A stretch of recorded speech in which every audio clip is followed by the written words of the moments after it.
Wednesday evening, 6:15. Clay is sitting in his truck in the parking lot of a building supply warehouse in Dayton, Ohio. Engine off, phone in his hand.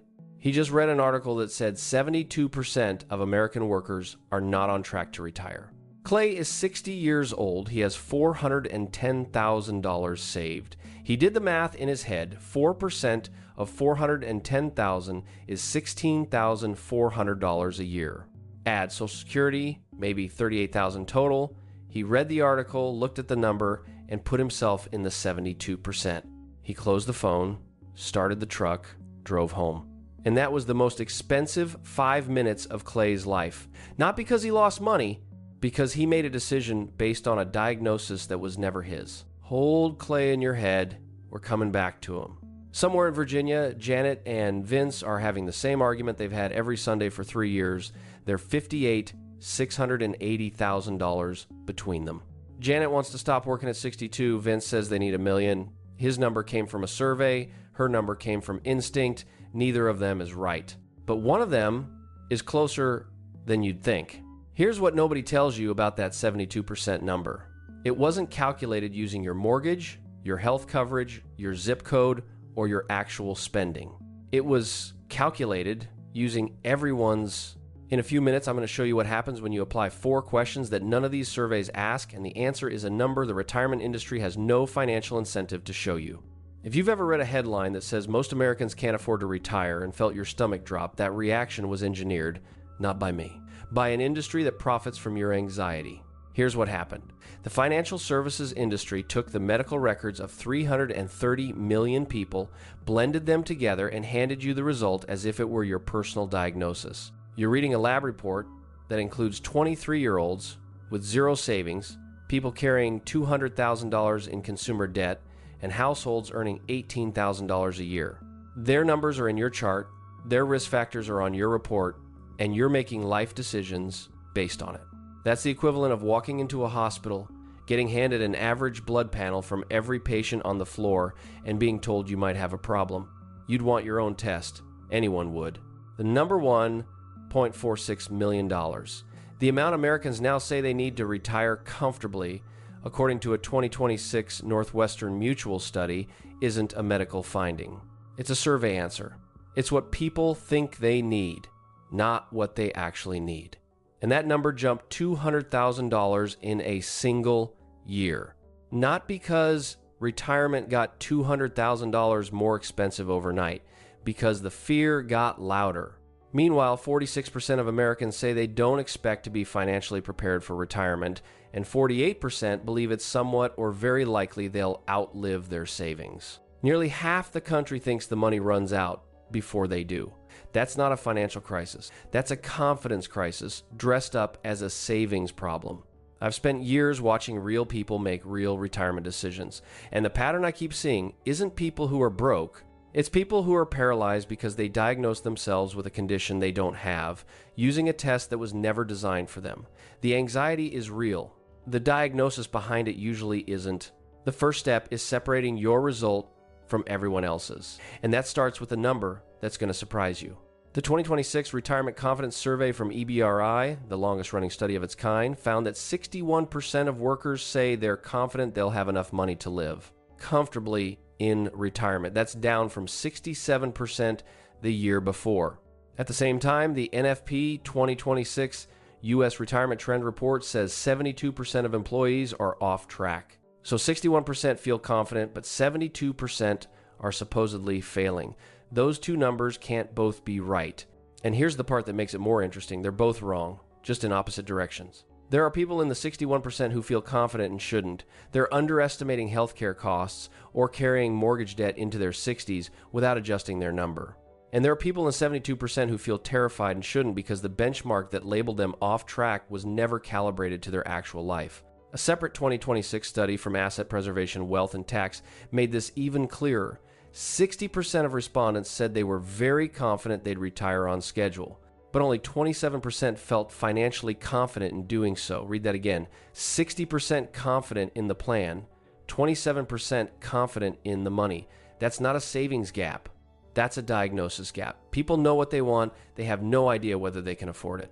And the tools the industry gives them to answer that question were designed to sell asset management, not to provide clarity. Here's the number that ties this together. The average American now thinks they need $1.46 million to retire. The average retiree actually holds $288,700. That's a gap of over $1.1 million. If you take that at face value, retirement is impossible for almost everyone. But let's look closer.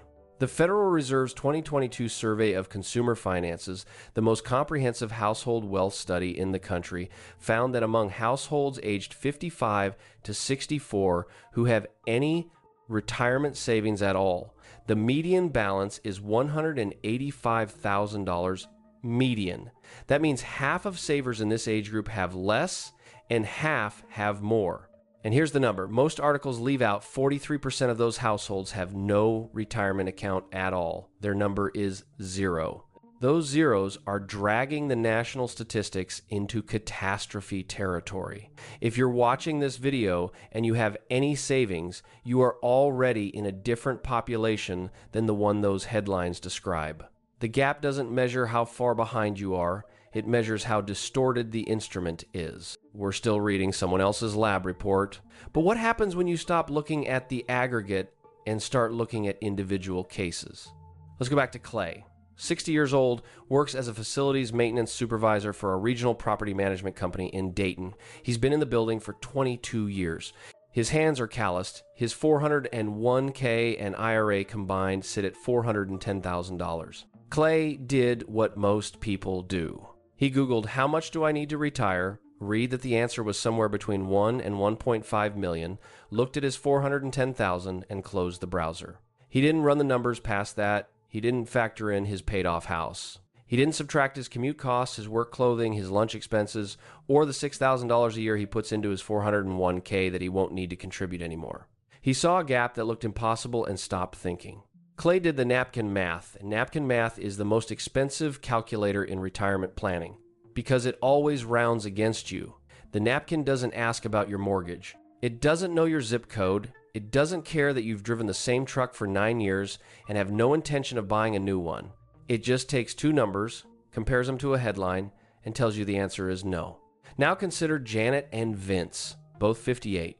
Janet teaches 4th grade at a public school in Virginia. Vince manages a flooring warehouse. Between them, they've saved $680,000. Janet has a pension coming small, around $11,000 a year, but it's guaranteed income for life. Vince has his 401k and a Roth IRA. His brother-in-law talked him into opening 11 years ago. He resisted at first. It's now one of the best financial decisions he's ever made, and he still won't admit it. Every time the subject of retirement comes up, it ends the same way. Janet pulls up their savings, adds her pension estimate and Social Security, and says the math works at 62. Vince pulls up an article that says they need $1 million. Last Thanksgiving, Vince's cousin mentioned he was aiming for $1.2 million, and Vince went quiet for the rest of dinner. The argument between them isn't about money. It's about which test they trust. Vince trusts the national survey. Janet trusts her own spreadsheet. Neither of them realizes the real answer requires 4 questions that neither source asks. Hold all 3 of them in your head. We're coming back after you have the framework. If you're finding this useful, subscribe. The YouTube algorithm won't keep showing you these videos unless you do. I don't sell courses. I don't have affiliate links. The deal is simple. You watch, I make more of these. Now comes the densest part of this video. The 4 questions that none of these national surveys ask, and the reason they don't ask them is the reason the answers will change your number. You probably think the question is, how much do I have saved? It's not. That's like asking a doctor, how much do I weigh? Without telling them your height, your age, your blood pressure, or whether you exercise. The number on the scale means nothing without context. The question of whether you can afford to retire has 4 parts, and no major national survey applies all 4 together. Question 1, what's your real income replacement ratio? Here's what that means. It's the percentage of your pre-retirement income you actually need to spend in retirement. The financial industry standard is 80%. That number has been repeated so many times it feels like a law of physics. It's not. It's a sales target. Fidelity analyzed Bureau of Labor Statistics data and found that most retirees spend between 55 and 80% of their pre-retirement income, with higher earners consistently landing in the 55 to 65% range. Why? Because when you stop working, you stop paying payroll taxes, you stop contributing to your retirement accounts, you stop commuting, you stop buying work clothes, and you stop eating overpriced lunches 5 days a week. Those expenses don't shrink, they disappear. On a salary of $75,000, the difference between targeting 80% and targeting 60% is $15,000 a year. Over a 20-year retirement, that's $300,000 you didn't need to save. $300,000 of anxiety, that was never real. Question 2, what's your healthcare gap? This is the window between when you retire and when Medicare kicks in at 65. If you retire at 62, that's 3 years of uncovered healthcare, and those 3 years can be the most expensive or the cheapest period of your entire retirement depending on one thing. The cost depends entirely on how you fill the gap.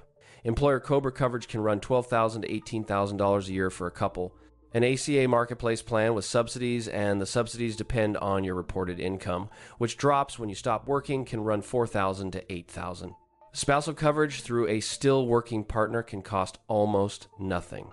That swing from close to $0 to $18,000 a year changes the retirement math more than most people's entire investment returns in a given year. And no national survey asks which one applies to you. This is also where timing matters. If one spouse retires at 62 and the other keeps working until 65, the working spouse's employer plan often covers both of them. That alone can save $30,000 to $50,000 across the gap years. One decision about timing, not savings, not returns, not allocation, eliminates the entire problem. Question 3, what's your fixed cost with zero debt? The Bureau of Labor Statistics shows that housing eats about a third of the average retiree's budget, roughly 33%, but that number includes retirees who still carry a mortgage. If your house is paid off, your housing cost drops to property taxes, insurance, and maintenance, which typically runs 10 to 15% of the pre-retirement housing cost. That single variable, paid off house versus mortgage, can cut your required annual income by $8,000 to $12,000. Think about what that means in portfolio terms. At a 4% withdrawal rate, needing $12,000 less per year means you need $300,000 less in savings. That's the difference between I can't retire and I can retire next year. And it came from one question. Question 4, how many years does your money actually need to last? The retirement industry plans for 30 years. That sounds responsible, but the Social Security Administration's actuarial tables tell a different story. A 65-year-old man has an average life expectancy of about 17 more years to 82. A 65-year-old woman, about 20 more years to roughly 85. Now, you don't plan for the average, you plan for longer, but there's a difference between planning for 25 years and planning for 35. The industry defaults to the longest possible horizon because longer horizons require bigger portfolios, and bigger portfolios generate bigger management fees. For a married couple, there's a 53% chance that at least one spouse lives past 90.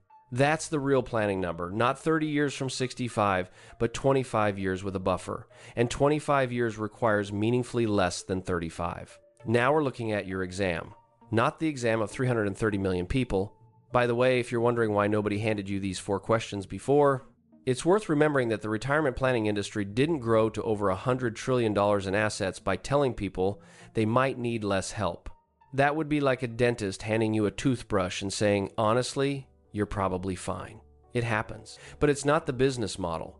If those 4 questions feel like a lot, consider this a financial advisor who charges 1% of assets under management on a $1 million portfolio earns $10,000 a year from you. On a $600,000 portfolio, they earn $6,000. Every question that lowers your required number lowers their revenue. I'm not saying they're lying to you. I'm saying the system wasn't built to ask these questions. It was built to manage assets. But we're still missing one layer, the one that turns the same portfolio into enough or not enough depending on a single variable you can control.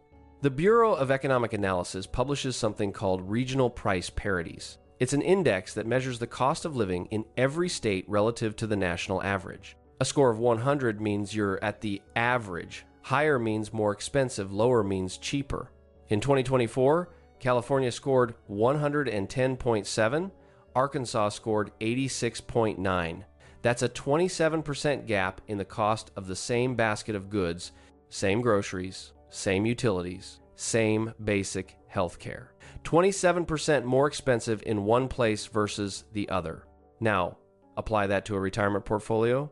$400,000, generating 4% withdrawal, gives you $16,000 a year in a state with a regional price parity of 87 places like Mississippi, Arkansas, or West Virginia.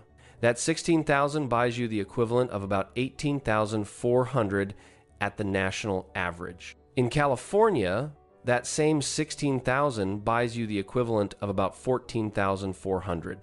That's a $4,000 annual difference in purchasing power without moving a single dollar between accounts, without changing your investment strategy, without doing anything except choosing where you live. And housing, the biggest single budget item for retirees, has an even wider geographic spread.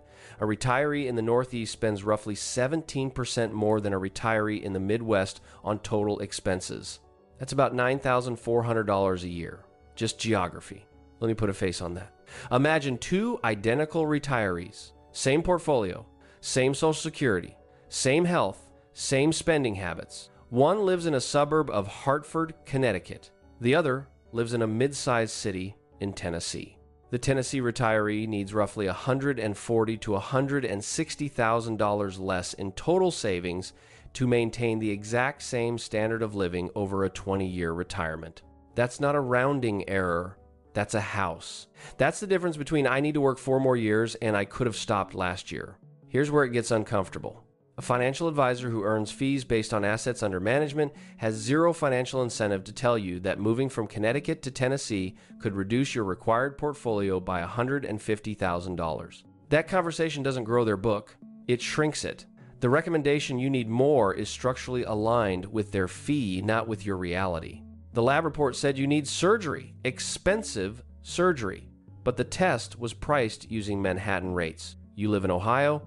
Let me put it plainly. When you combine all 3 layers, the confidence gap that distorts your self-assessment, the 4 questions that no survey applies, and the geographic multiplier that changes the cost of everything, the 72% number doesn't hold. It was never a diagnosis. It was a weather report read to the entire country as if everyone lived in the same city. Now let's go back to Clay, Janet, and Vince, with the framework applied and the geography adjusted. Clay, 60 years old, $410,000. Dayton, Ohio regional price parity, around 92. We run the 4 questions. His house is paid off, question 3, cleared. His actual spending over the last 12 months, pulled from bank statements, comes in at around $42,000 a year. His pre-retirement income is $71,000. That's an income replacement ratio of 59%, well below the industry's 80% target. Question 1, cleared. He's eligible for his employer's retiree health bridge until 65. Question 2, cleared. His Social Security at 62 would be roughly $18,000 a year. 4% of his $410,000 is $16,400. That's $34,400.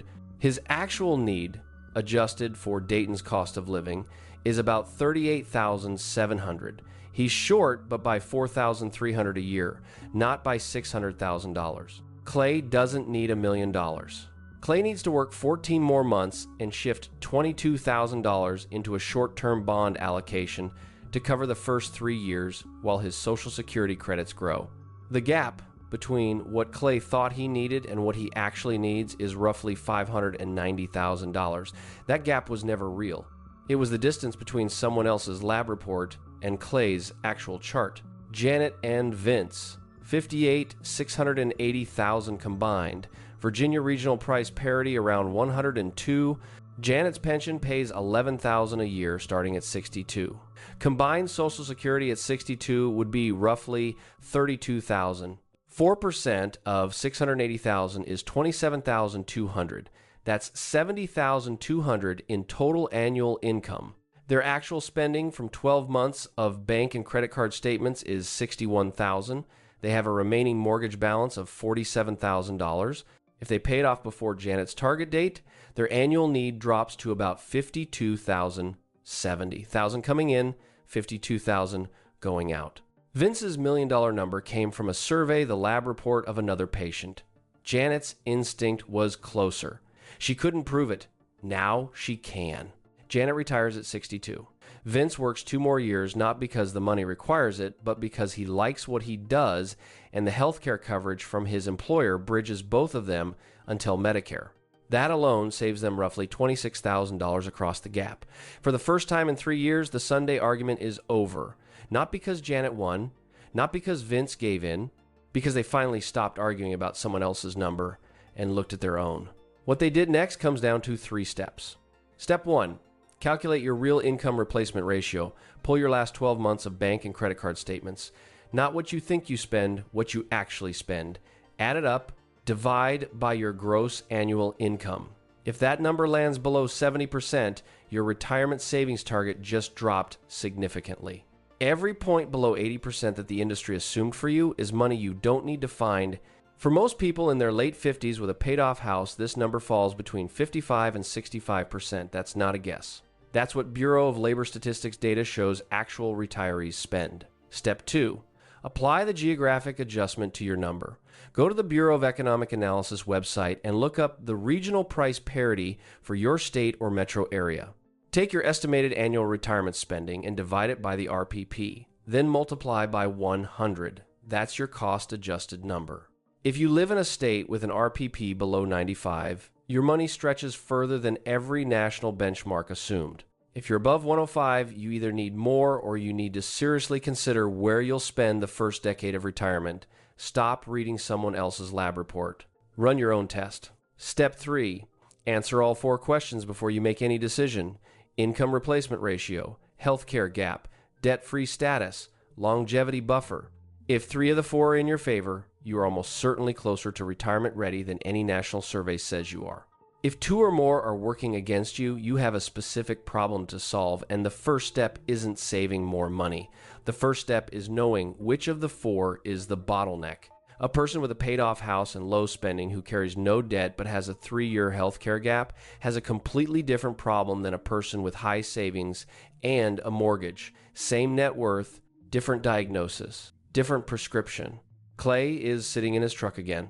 Same parking lot, same building supply warehouse, same phone. But this time, when he reads an article about retirement, he doesn't feel the weight drop into his stomach. Not because his savings changed, because he stopped reading a lab report that was never his. Janet and Vince are at the kitchen table. There's no argument. Not because one of them won, but because they finally looked at the right chart, their chart, and the numbers told them something neither of them expected. They could both be right. Janet could stop at 62. Vince could keep going a little longer. And neither decision was made out of fear. 72%. That was the number that started this video. 72% of American workers supposedly can't afford to retire. And now you know what that number actually is. It's a weather report. Read to the entire country. As if everyone lived in the same city, earned the same salary, owed the same debts, and needed the same amount. Most people will spend their entire financial lives making decisions based on the diagnosis of another patient. A national average. A survey number. A magic figure printed in a magazine by a company that sells financial products. They'll feel the anxiety, adjust their behavior, delay their plans, and never once ask whether the test was actually theirs. You don't have to be one of them. The safest retirement I've ever seen wasn't built with genius. It was built with 4 honest questions, a calculator, and the willingness to stop being impressed by someone else's lab results. It won't make headlines. It'll work.